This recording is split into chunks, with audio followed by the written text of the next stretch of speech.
got to play Guildmaster. So this is a game by Good Games Publishing, recently released. So before we get into it, don't forget to hit the subscribe button and the notification bell because you like board games and that's what we do here. Plus, we want to make Randy happy. That's all that matters, really, in life. I mean, really, he gets so excited when people hit that little subscribe button. Yeah, but someday I'd like to actually see us make a dent in this job that we're supposed to have in front of us, and I don't think we are. And hey, listen, we have significantly decreased the amount of games that we got from Gen Con. We have played more games that we just recently bought. Yeah, but it's not going into that 3,000 thing that we were supposed to from the very beginning that we said we were going to. Hey, well, we're some gonna. slight dent. I doubt it. Hey, listen, I'm doing good if we just cover all the new ones we buy. Okay. At least we bought it with a purpose. We're getting off track, guys, but before Robert, tell us about. So Guildmaster. So this came out in 2020, so it's still a pretty new release. Board Game Geek rating of 7.5. Designers Chris Anthony. Art is Andrew Bosley with Alexander Milovic. I apologize if I mispronounced that. And Yamandu Daniel Orsay. Published by Good Games Publishing, as Miranda said. MSRP is $49.99, which I think is a pretty good price with all the stuff that we'll be talking about. Your FLGS can probably get it down to $35.99 depending on where you shop. I've seen it on Geek Market between $40 and $45 as well. Okay, cool. All right, so let's talk about it. So you've got some player screens. You've got this really beautiful ribbon. It feels so bad that you may have to crease this. Yeah, but it's a unique way of telling when your turn's over. Which was kind of nice because it's a visual cue, being like, "Oh, is everyone ready?" It's just a little touch. It's a little different. That's kind of cool. Yeah, I like it too. Card quality, no linen finish. Not terribly thick. Not terribly thick. The cards were kind of lackluster. But you do get a lot of stuff for your money for this game. There's a lot of cardboard chits. It is visually appealing, I would say. I think the art's fantastic. I think the art's really fantastic. The coloring is really, really nice. So overall, I think for quality of pieces, probably going to give this a 7 because you get so much. There's a good value for your money here. Is there anything as far as quality is concerned top notch? No, but it's all pretty decent. It's doable. I would say a 7 on this. What do you guys think? I'm going to dock it a little bit because of I just don't understand the decision not to put another set of dice in. I mean, it's a 4-player game. It's not any more than 4. And there's 10 dice is the maximum you can roll in a roll. But yet they give you 3 sets of 10 dice. And the colors don't match the player colors. Well, 2 of them do. 2 of them do. But there's no reason they couldn't have made them just color match the players and give everybody 10 dice. And then you don't have to pass dice around. It just seemed like a easy solution, and it wouldn't cost that much more money to add in 10 of these because they're the smaller size common dice. I mean, it's not like there's anything abnormal about them. So what were you going to give this score because of this? I'm probably about 6.5. I don't think it's. Yeah. I mean, I would probably give it a 7 otherwise. I just don't think it's. What do you think? You said 7. I think I'm going to up it a little bit. I don't think it was that big of a deal not having the extra set of dice. We always had plenty of dice to roll, so I don't think that's a big deal at all.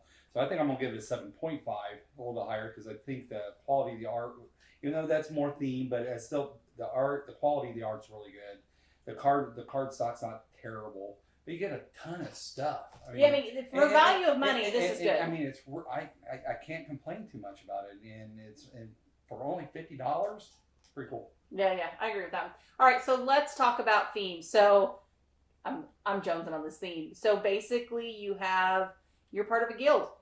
And you're going out and you're trying to complete tasks, but you're also trying to, recruit other adventurers. You're building stuff. And you're building your guild hall to be cooler than everybody else. I mean, no, I like it. It's thematically it fits. Yeah, it really does. And it gives you that adventure feel without, just doing without it being a dungeon crawl. Right, exactly. So, exactly that. And I really appreciate it. I do too. I like the fact that because it's not a dungeon crawl, you still get that fantasy feel of going out, being able to do stuff and have cool abilities.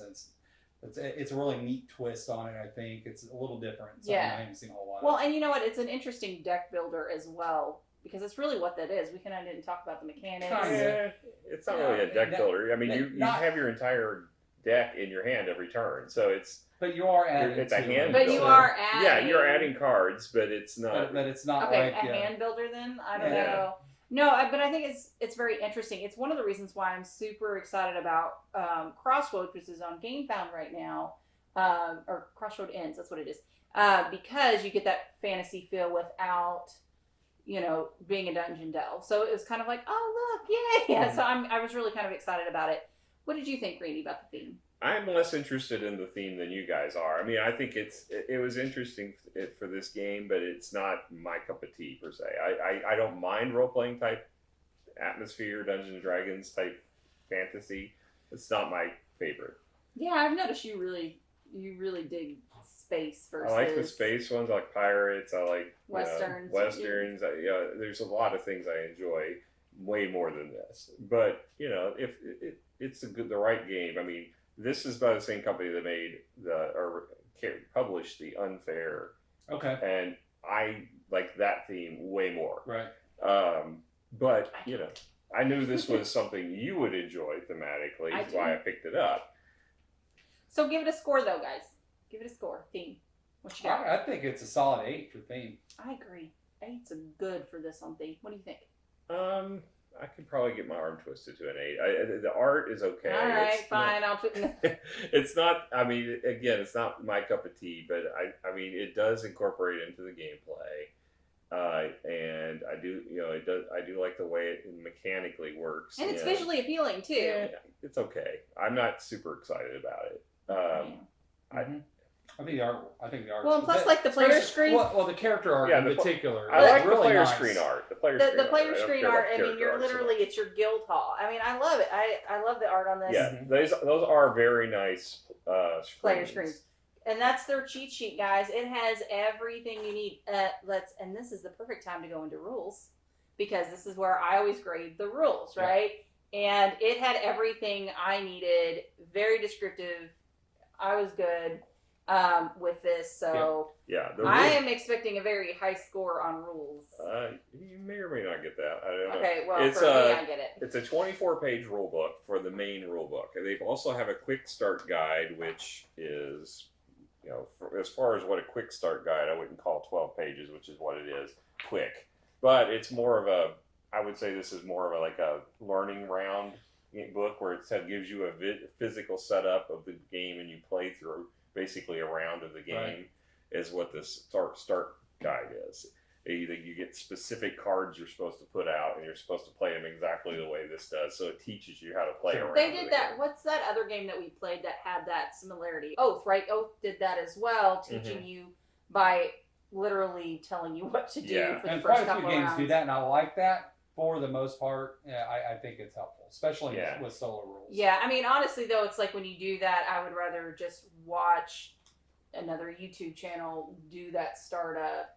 Yeah, I don't know. I think 12 pages is a little excessive for something I like that. those. If you got a 4-player game, it's easier to do that than 4 people watching a video. That's true. That's true. I guess if you're just doing it ahead of time, because sometimes that's what I'll end up doing is, we're going to go play this game. I'm going to watch something real quick just so I'm a little more familiar with the rules. That way I'm not completely oblivious when you guys start talking rules. It's really nice when you do that.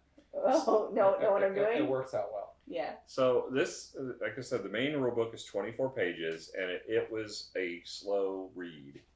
There was a lot to it. Well, it's just detail oriented. There's a lot of to it, but there was a lot of redundancy in it too. And I think it could have been stripped down. Probably not a lot, but probably could have been 20 pages or so. It was not there. I don't think everything in here needed to be stated as many times as it was. There was a lot of repetition. It does have some nice imagery, but the setup was a little confusing the way they did it. And one of the frustrating things is it told us to shuffle the decks, and then it said to pull out the starter cards after we shuffled the decks. So we had to go back and re-sift through all the cards to find the starter cards to pull out. So there was some organizational issues with setup. Mm-hmm. As far as the gameplay, I think it did a good job. I think it's just there's a lot of rules, and I think the screens help, but they don't carry every detail.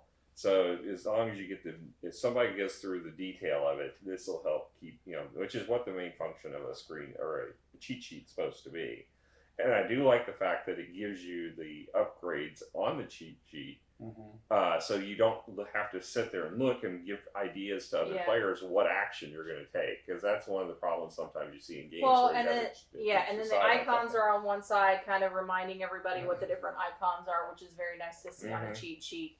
So I mean, I think they did really well on the cheat sheet, even if you're not necessarily in love with the rules. So what would you give the score once you combine the kind of the two? Given the detail of the cheat sheets, and I'll probably go ahead and give this a 7.5 is probably where I'm at. I think it was decent. It just I think there's some issues with the length of it, and I think there's some issues with the sequencing, particularly in the setup, but it wasn't a bad rulebook. Okay.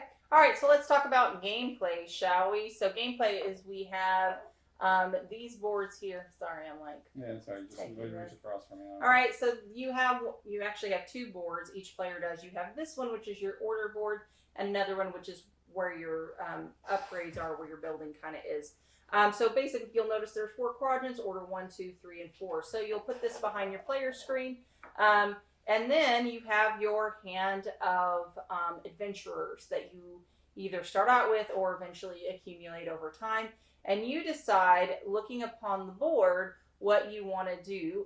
Or you may have some private actions that you can take. So what you'll typically do, to start out the game, you're only allowed 2 adventurers per order or per group that you can send. That's your max party size. And you only are allowed 2 parties. At the beginning, 2 orders. At the beginning.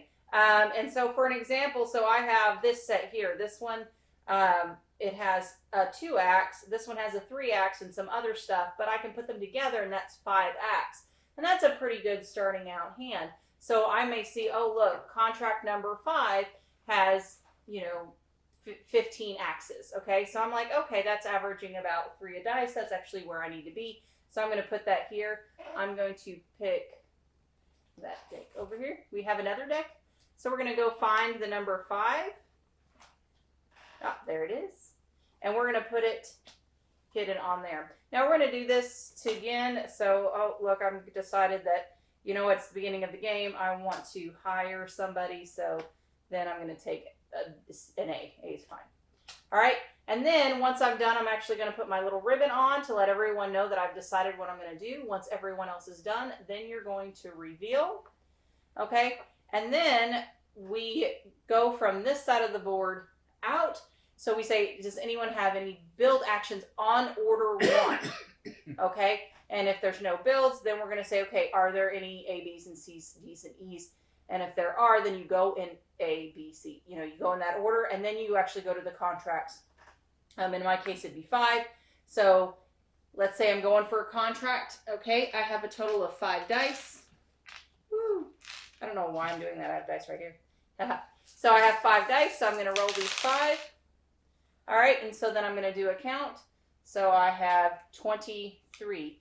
Okay, the aim, I guess, in this particular case, we'll say is 10.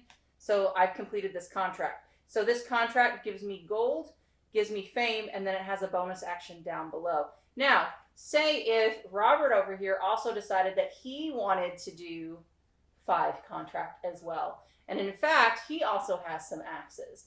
And so we decide that maybe, would you like to work with me, Robert? Okay.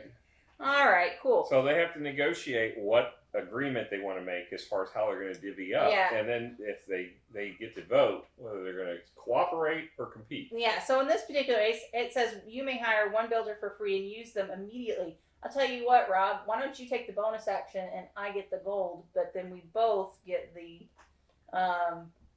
Sounds cool. All right. Who gets a card? I do.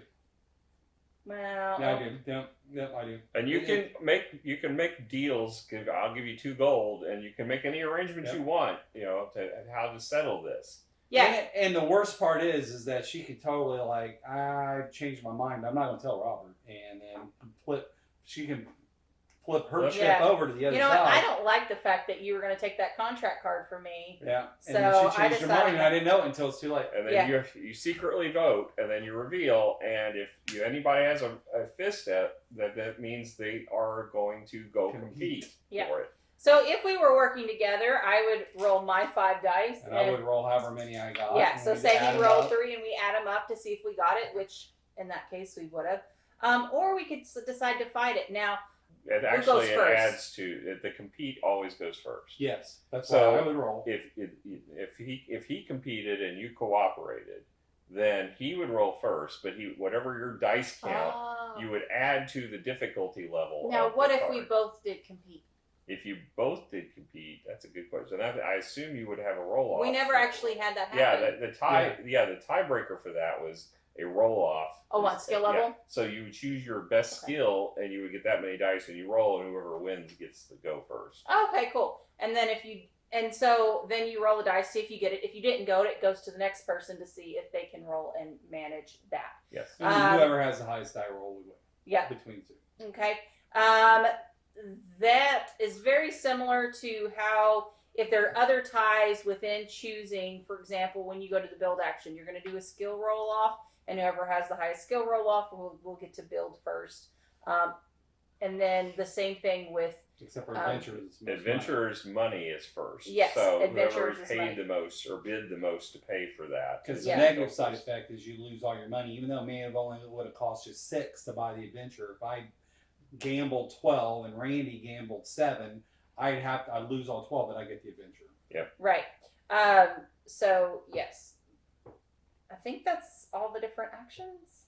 Pretty much. We didn't really talk about building. Oh, so building. So let's talk about that. All right. So say if I actually ended up doing the build action because I really want the stable hall, which allows me to do 3 orders around, and I've accumulated enough adventurers to be able to make that make sense for me. So you'll notice here that there is 2 builder icons in here, which means I have to pay 2 builders to come build this action. Now you see, Robert had already built before me, and he built a really nice stable as well. So I have to come in at going, guess what? The builders are a little more expensive now. So I have to do 2 of these. So that's 4 and 4. So I have to pay a total of 8 money to do this. And it gets reset every round, but throughout the entire round, different people may be building at different times, which will make it end up much more expensive. Well, plus you have to allocate whatever you're willing to spend at the beginning of the turn. Yeah. So you may think, oh, well, I'm going to go do a contract to earn some money to be able to do this action. No. You can't do that. So if you've got, let's say you had 20 money and you wanted to build and buy an adventurer, well, you're going to have to decide how you're going to split that money up, and you're going to have to allocate it to each one. On the adventurer, it's a sunk money. If it doesn't matter, unless you lose the adventurer action, if you get to buy an adventurer, you're spending all 10. If you go to the builder, you're spending whatever it costs to buy the builders you need, but you get the rest of it back at the end of that action. Yeah. So just kind of being aware of And that. I honestly thought that part of the building, I think, is one of the more interesting parts of the game. I thought it was really neat on how it progressively got more expensive, how you really didn't know that when during your turn what the cost would be because someone could have beat you to it before in an earlier order and drove the cost up. Yep. And you may not have prepared for that, and then that means you don't get to do it. Now, or you have to change it up. There's a little bit of a backup to it, so in case you're not able to do what you wanted to do, there's 2 options. You can either wander and roll off on your highest skill and maybe get some money and fame, or you can get what's called a private contract, and then you can try and beat that private contract. But it's generally not going to be as good as what you wanted to do initially. Mm-hmm. Yeah. So I like the fact that there is if you didn't win, there's something to do. Yeah, for sure. Because that was... It's not a complete loss. Yeah, because there are certain things that are... roll crummy on the backup plan. Or you can do that too. Well, that was your own fault. So, I mean, I don't like it when you lose and you just lose. Right. Because it's just like... Yeah. So, So, I mean, yeah, it's that, yeah.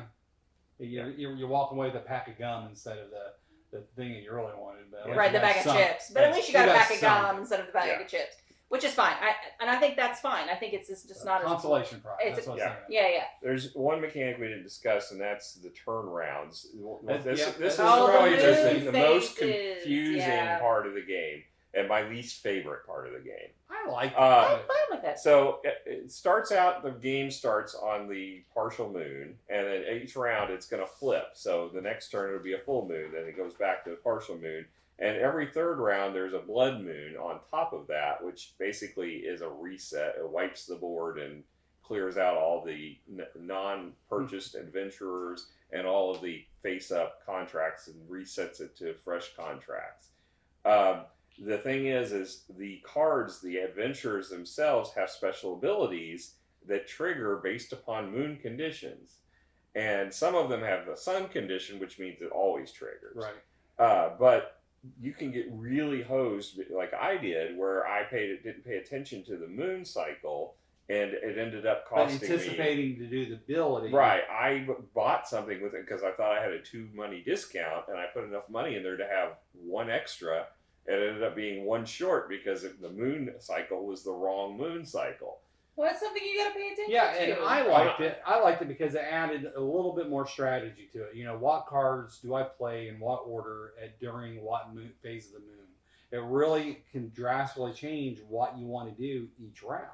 And I like that. It added a little bit of depth to it. Well, the other thing I thought was odd was on the blood moons, especially as you get later in the game, that when it wipes it, it replaces it with the lowest common level instead of play. I mean, it seems like you would level those up. It just seemed odd to reset back, because then it's like, okay, I don't need any of these common things. I can defeat higher levels, pretty but I much have to when get them you're out of the at way. least halfway of the game, we've been doing all heroics and then even legendaries fairly early in the game, and you can't do that after a while. Yeah, it goes right back to the lowest, most common that you need. Yeah, and it's kind of painful because you're like, I've got this really good hand. Why am I just going to do a level 7? Yeah, it's a waste. It's a waste of your resources. Yeah, I didn't understand that decision. It seems like the first one should be common, the second one should be heroic, and the last one legendary potentially. I mean, it just. Well, the last one you don't. Yeah, the last one you really don't. Yeah. Which is fine. That's fine. You know, because you're solely doing that build, and that would be okay. Yeah, it seemed like an odd decision to me.